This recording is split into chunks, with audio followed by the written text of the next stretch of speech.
Shalom and welcome to Jerusalem Studio. The post-Assad regime in Syria is now waking up from its dreams of unifying the war-torn multi-ethnic country under its rule. Syria's neighbors are Turkey, Iraq, Lebanon, Jordan, and Israel, most of whom are either threatening or being threatened most of the time. Due to various communities within Syria feeling vulnerable under this constant state of threat, they look for outside support, which may or may not coincide with the interests of regional powers such as Israel and Turkey. What are the current opportunities and challenges facing Syria and its neighbors in this precarious period? Joining us for this panel include Brigadier General in Reserve Yossi Kuperwasser, who formerly served as the Director General of the Israeli Ministry for Strategic Affairs. He was the head of the Research and Assessment Division at the IDF Intelligence Directorate and currently the President of the Jerusalem Institute for Strategy and Security. It's good to see you, General. Good to be with you. Thank you. Absolutely. Also joining us is Professor Russell Berman from the United States, a former senior advisor at the U.S. State Department's policy planning staff, currently the director of the Middle East and Islamic World Working Group at Hoover Institution at Stanford University. It's great to have you as well with us, sir. Thanks for having me back, Jonathan. Absolutely. Mr. Amir Oren, our TV7 editor-at-large, set the stage for us. Jonathan, if I may, let's be Jerusalem-centric for a moment. And out of the entire map of problems, challenges, and opportunities which you pointed out, let's concentrate on the Israeli angle. And the suggestion that Israel is putting forward for the new regime is, listen, Mr. Julani, Ashara, or whatever you want to call yourself, you have enough problems as it is inside Syria and with other neighbors. So don't try to mess with us. We, Israel, are now having a forward deployment, proactive defense in the region which concentrates, which is our immediate concern, which concerns us security-wise, and therefore we will strike at whatever target we see fit, and we will try to build bridges to those communities with which we have mutual interests. And if you are really going to transform from a terrorist into a statesman, you know how you can reach us. Indeed. Well, General Kuperwasser, I'd like to start with you. Is that truly the signal Israel is sending Damascus at this point in time? And to what degree are the various challenges at hand converging with that line of thought? Well, yes, we do send this message, but it's a part of a wider message and the wider understanding that Israel has. We implement in Syria, in a way, the lessons learned from the October 7th attack in Gaza.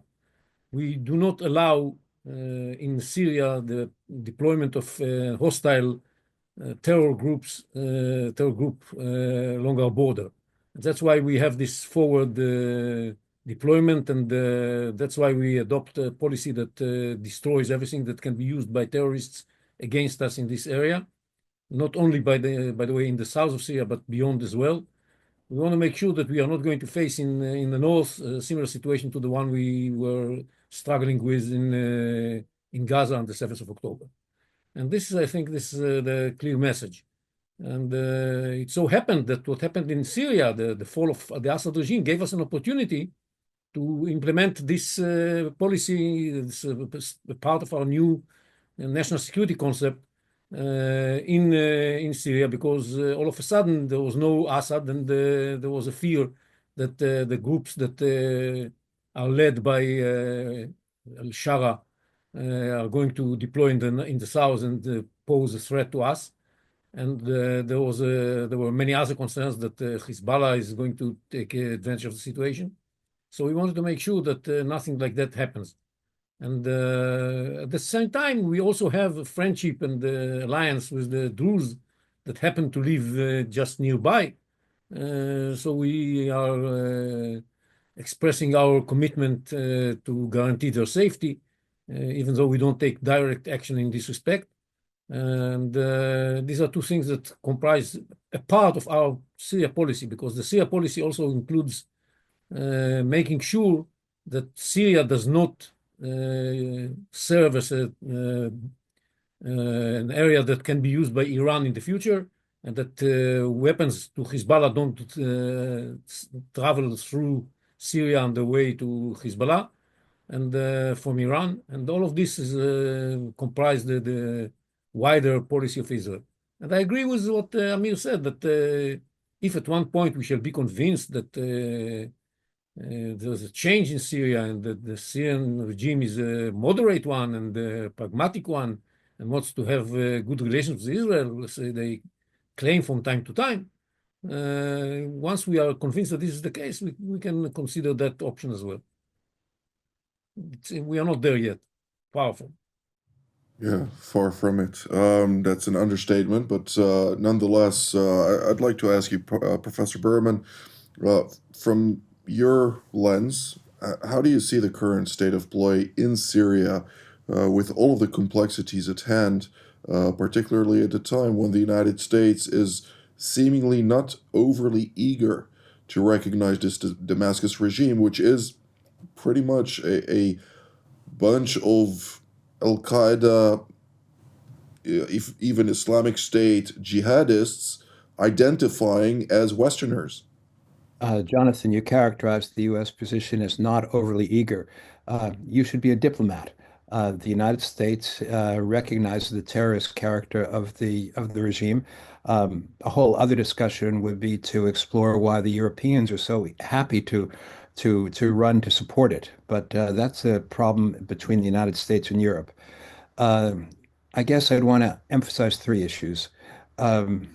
As much as Jolani may be making efforts, sincere or not, I can't judge, to appear as moderate, he has a long history that contradicts those aspirations.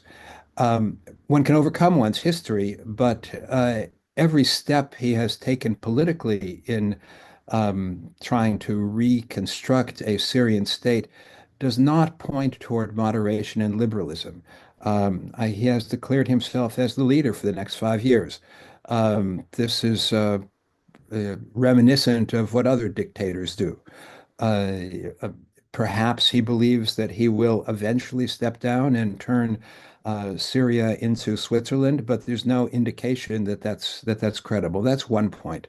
The second point is, of course, that Syria itself is in many ways an artificial construct, a legacy of colonial borders, including ethnic groups with aspirations for, if not national autonomy, then considerable decentralization, whether it's the Kurds in the north or the Druze in the south.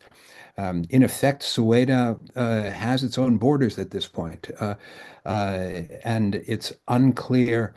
Well, the issue is going to be to what extent will Jolani try to create a centralized Syria, or whether he is going to indeed allow it to cantonize, perhaps even to divide. The third point that has to be mentioned, and this, as far as I'm concerned, is the indispensable part of any genuine judgment on the nature of Syria today is what happened in Latakia, what happened in on the Alawite coast, the massacres that took place there. While not carried out by Jolani personally, he deserves responsibility for this. The Israeli audience may not be happy to hear this, but this deserves comparison with October 7th, a mass of, in part, militants, in part just civilians coming and carrying out mass slaughter of another ethnic group. This is terrible and deserves condemnation, and Jolani should take responsibility. Well, they were his people, to put it quite frankly out there, and therefore he is responsible, irrespective if he gave the direct order or not. That's already a different story. But Mr. Oren, let's, despite being here in the center of Jerusalem, let's be less Jerusalem-centric right now and take the Ankara position in this context. How does Turkey look at this? Well, for Turkey, it's quite an opportunity. And of course, if you couple it with the twist in the plot vis-à-vis the Kurds, with Öcalan all of a sudden coming out with an olive branch. An olive branch used to be Erdogan's brand. But now, if the Turks or the Turkish government can have peace with the Kurds and a sphere of influence in Syria, at least in northern Syria, that will bolster the Turkish position in the region generally. Hopefully, they will not try to project this newfound power into Gaza. And if they have an alliance with Qatar, with the Muslim Brotherhood in Egypt, and in Gaza, they may get too much of an imperialistic turn of mind. So their success should be viewed in a moderate fashion, rather than as if Erdogan is now the key player in the region. The Muslim Brotherhood in Egypt, meaning those currently incarcerated, the hundreds of thousands, or the opposition to Sisi, which is one reason. Obviously, the Egyptian government is afraid that the success of the revolution in Syria could spread to other places, such as Egypt. Which speaks quite loudly into the rejection of Egypt outright, while other actors are less prone to do so openly. They do so only in closed doors. But General Kuperwasser, maintaining the line on the Turkish approach to this matter, obviously their economy is deteriorating quite rapidly, and this is putting a lot of strain and pressure on President Recep Tayyip Erdogan to reach a certain capacity to reinvigorate the economy by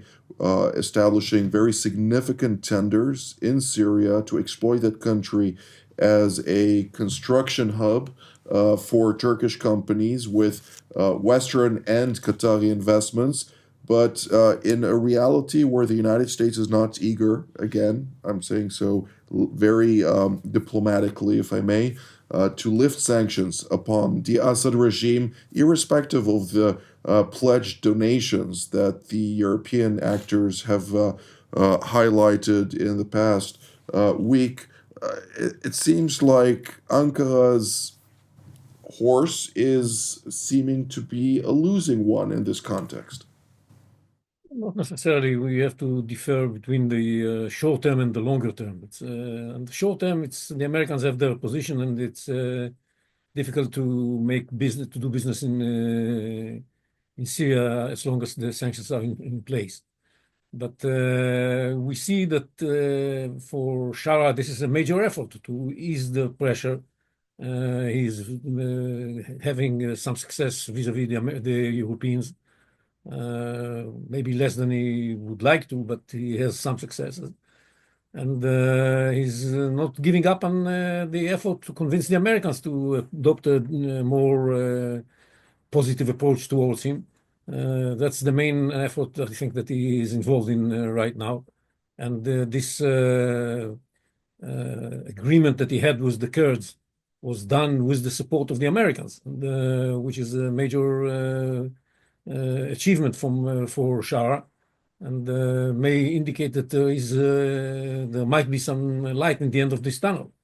And if they manage, the Turks together with Shara, to convince the Americans to adopt a different policy, not immediately, but in the longer run, then it would open all kinds of opportunities for the Turks in Syria that are not only in the economic field, but also in other context, and the Turks would like very much to see themselves as the most important power in Syria, standing behind the Shara, and they have very close relations with this new leader of Syria, and they want to take advantage of that.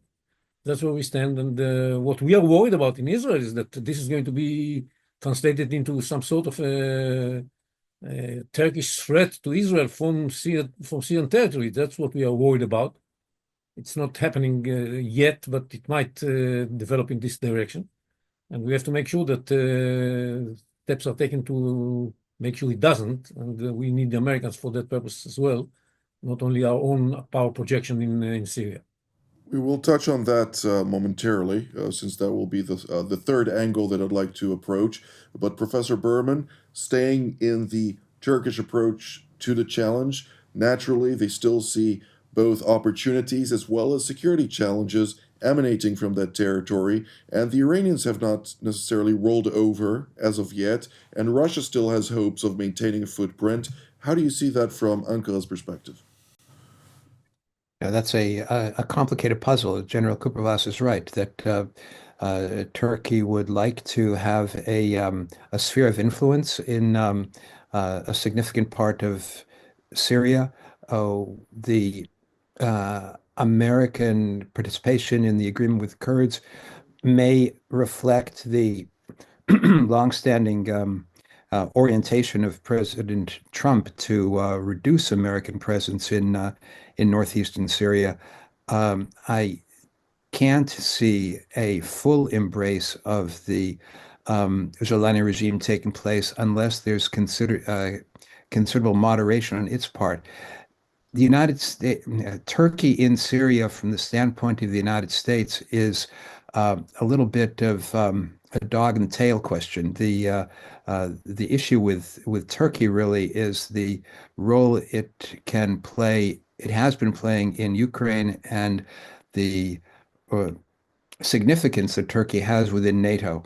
If the Trump administration continues to support NATO, it will try to keep Turkey firmly in it, which will mean it will be open to supporting Turkish aspirations.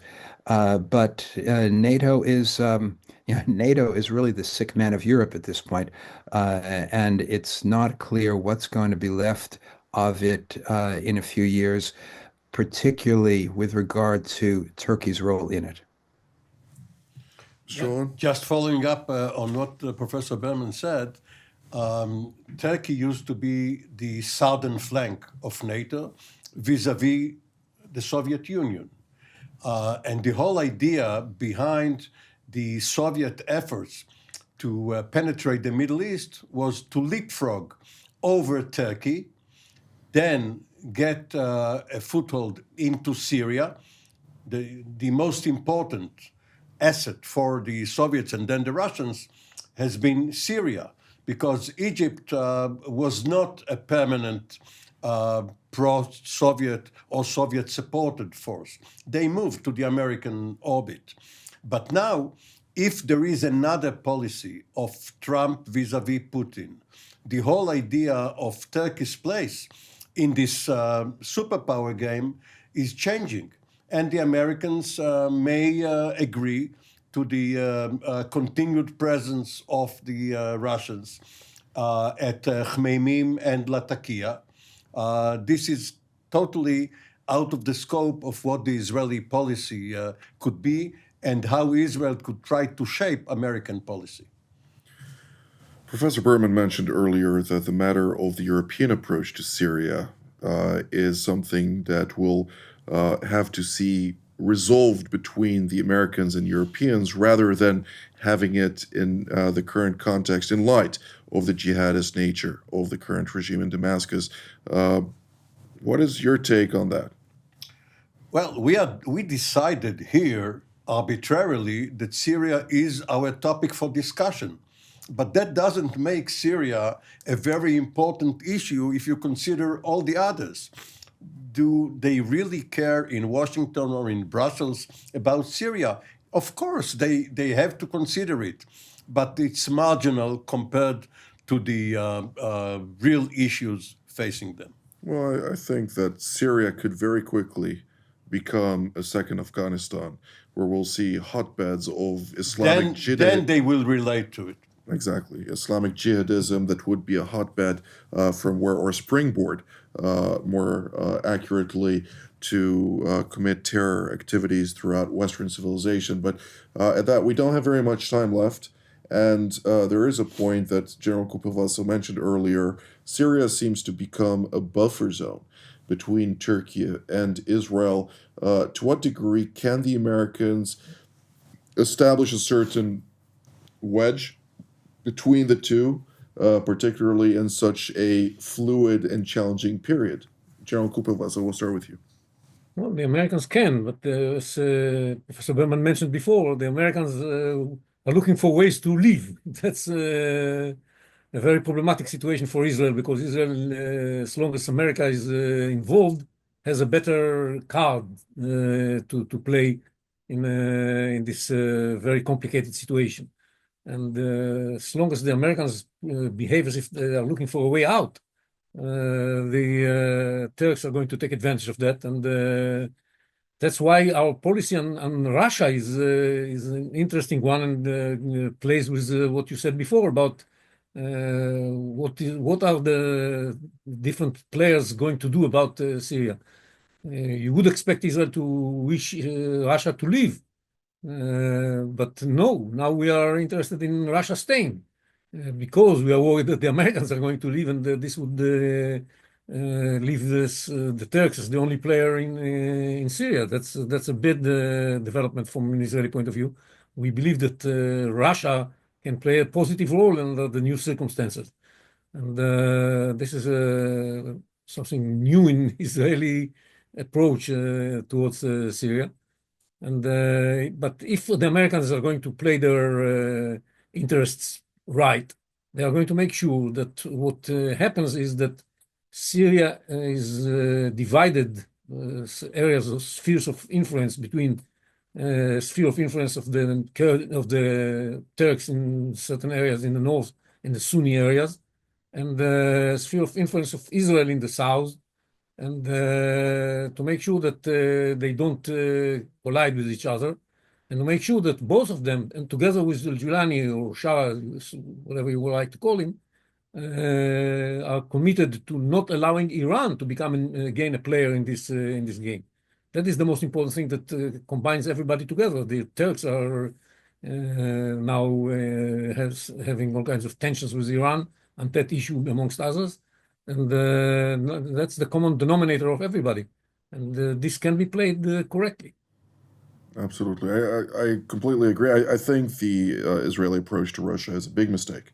From a geostrategic perspective, in the concept of America first, it's leading a certain notion that is counterproductive to its state of relations with Washington on a couple of matters. But Professor Berman, I'd like to hear your take on this, since we don't have very much time left.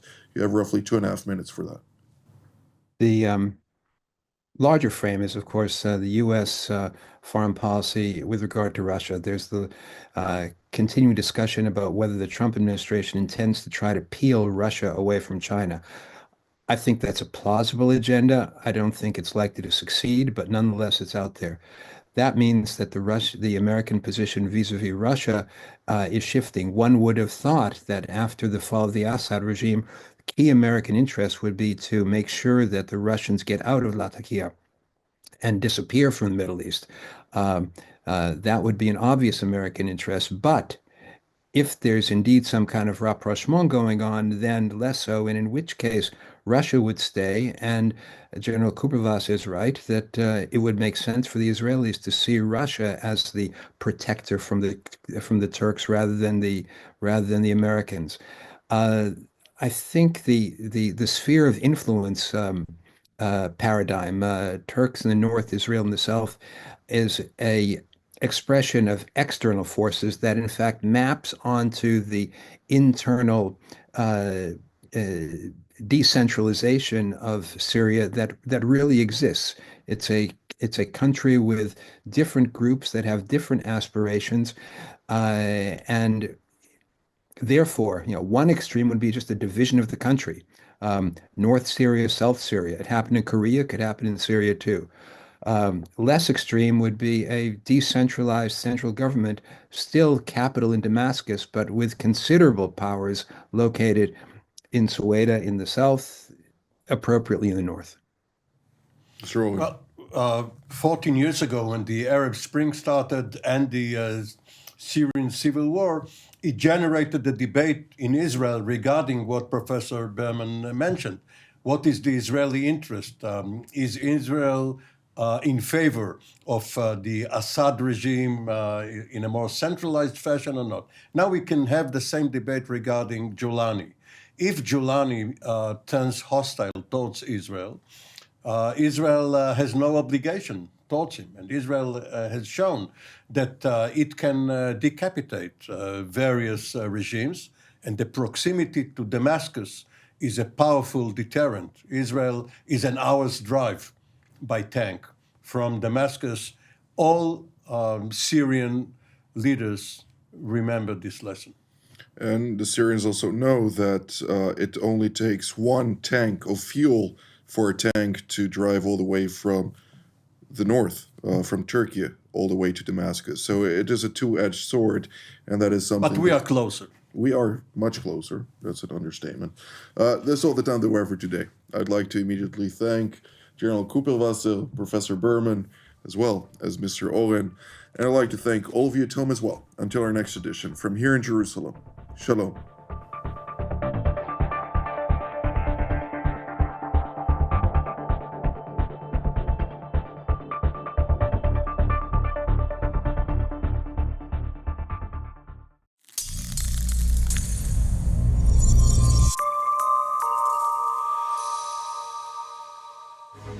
My name is Oren. I used to be Deputy National Security Advisor to the Government of Israel, currently Vice President of the Jerusalem Institute for Strategy and Security, a think tank, and the editor of the Jerusalem Strategic Tribune.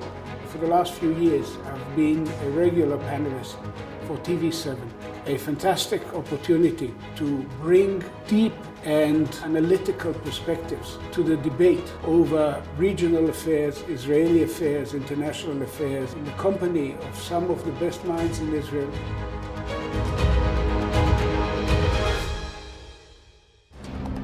For more of TV7's productions and editorials, we invite you to visit our website at tv7israelnews.com.